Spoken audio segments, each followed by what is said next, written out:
ಎಲ್ರಿಗೂ ನಮಸ್ಕಾರ. ಕರ್ನಾಟಕ ಪಾಠಶಾಲೆ ಯೂಟ್ಯೂಬ್ ಚಾನಲ್ಗೆ ಸ್ವಾಗತ. ಫಸ್ಟ್ ಟೈಮ್ ಯಾರಾದರೂ ನಮ್ಮ ಚಾನಲ್ ನೋಡ್ತಾ ಇರೋದು ದಯವಿಟ್ಟು ಸಬ್ಸ್ಕ್ರೈಬ್ ಮಾಡ್ಕೊಳ್ಳಿ, ಹಾಗೆ ಪಕ್ಕದಲ್ಲಿರುವಂತಹ ಬೆಲ್ ಐಕನ್ ಕ್ಲಿಕ್ ಮಾಡ್ತಾನೆ ಯಾವುದೇ ಕಾರಣಕ್ಕೂ ಮರಿಬೇಡಿ. ಯಾಕಂದರೆ ಬೆಲ್ ಐಕನ್ ಕ್ಲಿಕ್ ಮಾಡೋದ್ರಿಂದ ನಾವು ಹಾಕುವಂಥ ವಿಡಿಯೋಗಳು ನಿಮಗೆ ಮೊದಲು ನೋಟಿಫಿಕೇಷನ್ ಆಗಿ ಬರ್ತವೆ. ಹಾಗಾಗಿ KA ಕಡೆಯಿಂದ ಏನೇ ಅಪ್ಡೇಟ್ಸ್ ಬಂದರೂ ಕೂಡ ಮೊದಲು ತಿಳ್ಕೊಬೋದಾಗಿರುತ್ತೆ. ಆ ಒಂದು ಕಾರಣಕ್ಕಾಗಿ ಚಾನಲ್ನ ಸಬ್ಸ್ಕ್ರೈಬ್ ಮಾಡಿ ಪಕ್ಕದಲ್ಲಿರುವಂಥ ಬೆಲ್ ಐಕನನ್ನು ಕ್ಲಿಕ್ ಮಾಡ್ಕೊಳ್ಳಿ. ಸೊ KA ಪೊಲೀಸ್ ಕಾನ್ಸ್ಟೇಬಲ್ದು ಏನು ಪರೀಕ್ಷೆ ಏನು ಆಗಸ್ಟ್ 2 ಅವ್ರಿಗೆ ಕಡ್ಡಾಯ ಕನ್ನಡ ಪರೀಕ್ಷೆನ ಈ ಮುಂಚೆ ನಡೆಸಿದ್ರು. ಸೊ ಕಡ್ಡಾಯ ಕನ್ನಡ ಪರೀಕ್ಷೆ ಆದವ್ರಿಗಷ್ಟೇ ಹಾಲ್ ಟಿಕೆಟನ್ನು ಇಶ್ಯೂ ಕೂಡ ಮಾಡಿದ್ದಾರೆ.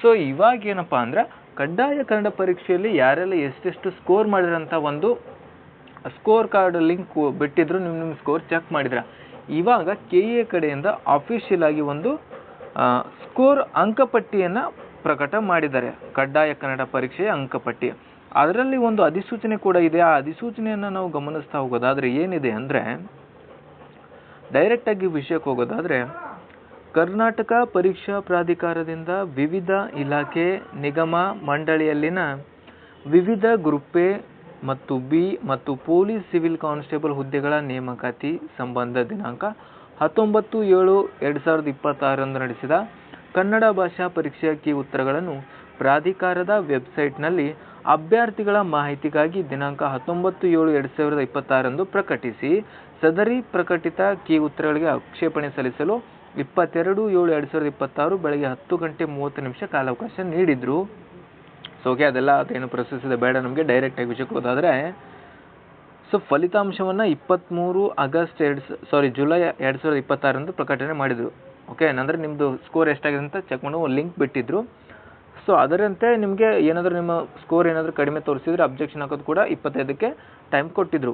ಅದರಂತೆ ತಾತ್ಕಾಲಿಕ ಫಲಿತಾಂಶಕ್ಕೆ ಅಭ್ಯರ್ಥಿಗಳು ಸಲ್ಲಿಸಲಾದ ಆಕ್ಷೇಪಗಳನ್ನು ಪರಿಶೀಲಿಸಿ ಕನ್ನಡ ಭಾಷಾ ಪರೀಕ್ಷೆಯಲ್ಲಿ ಅಭ್ಯರ್ಥಿಗಳ ಗಳಿಸಿದ ಅಂತಿಮ ಅಂಕಪಟ್ಟಿ ಪ್ರಾಧಿಕಾರದ ವೆಬ್ಸೈಟ್ನಲ್ಲಿ ಪ್ರಕಟಿಸಲಾಗಿದೆ. ಸೊ ಇದು ಬಂದ್ಬಿಟ್ಟು ಫೈನಲ್ ಸ್ಕೋರ್ ಆಗಿರುತ್ತೆ, ಆಯಿತಾ. ಸೊ ಗಮನಿಸ್ತಾ ಇರ್ಬೋದು, ಇಲ್ಲಿ ಸ್ಕೋರ್ ಮಾಡೋದು ಟಾಪ್ ಹೈಯೆಸ್ಟ್ ಸ್ಕೋರು 150ಗೆ 1 2 3 1 2 3 ಚೆನ್ನಾಗಿ ಸ್ಕೋರ್ ಮಾಡಿದ್ರು. 1 2 3 ಅಂತ ಸೀರಿಯಲ್ ನಂಬರು. ಓಕೆ, ಸೊ ಇಷ್ಟೊಂದೇ ನೆಸೆಸಿಟಿ ಕೂಡ ಇಲ್ಲ ಇಲ್ಲಿ.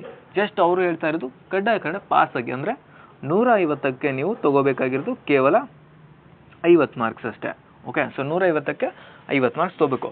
ಇನ್ನು ಈ ಕಡ್ಡಾಯ ಕನ್ನಡದಲ್ಲಿ ಈ ಒಂದು ಪರೀಕ್ಷೆಯನ್ನು ಬರೆದಿರೋರು ಇಲ್ಲಿ ಒಟ್ಟಾರೆಯಾಗಿ ಎಷ್ಟು ಜನ ಅಂದರೆ 4600 ಜನ ಈ ಒಂದು ಕಡ್ಡಾಯ ಕನ್ನಡ ಪರೀಕ್ಷೆಯನ್ನು ಬರೆದಿದ್ದಾರೆ.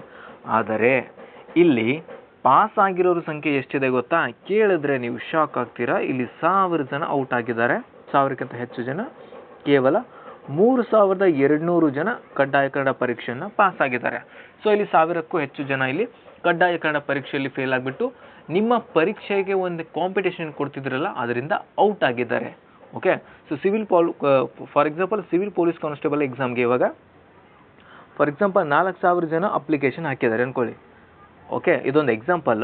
4000 ಜನ ಅಪ್ಲಿಕೇಶನ್ ಹಾಕಿದ್ದಾರೆ ಅಂದರೆ ಇದರಲ್ಲಿ ಇವಾಗ 1000 ಜನ ಕಡ್ಡಾಯ ಕನ್ನಡ ಫೇಲ್ ಆಗಿದ್ದಾರೆ ಅಂದರೆ 1000 ಜನ ಹೋದರು. ಸೊ ಇವಾಗ ನಿಮ್ಮ ಕಾಂಪಿಟೇಷನ್ ಇರೋದು ಬರೀ 3000 ಜನದ್ದು, ಆಯಿತಾ.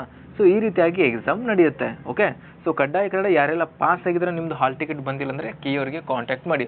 ಒಂದು ವೇಳೆ ಯಾರ್ದೆಲ್ಲ ಹಾಲ್ ಟಿಕೆಟ್ ಬರ್ತಿಲ್ಲ ಅಂತ ಸಾಕಷ್ಟು ಜನ ನಮಗೆ ಕಮೆಂಟ್ ಸೆಕ್ಷನಲ್ಲಿ ಕಮೆಂಟ್ ಮಾಡ್ತಿದ್ರೆ ಅವ್ರದ್ದೆಲ್ಲ ಇಶ್ಯೂ ಏನಾಗಿರುತ್ತೆ ಅಂದರೆ ನೀವು ಕಡ್ಡಾಯ ಕನ್ನಡ ಪರೀಕ್ಷೆಯನ್ನು ಪಾಸ್ ಆಗಿರೋದಿಲ್ಲ, ಹಾಗಾಗಿ civil police constable hall ticket ಬಂದಿರೋದಿಲ್ಲ.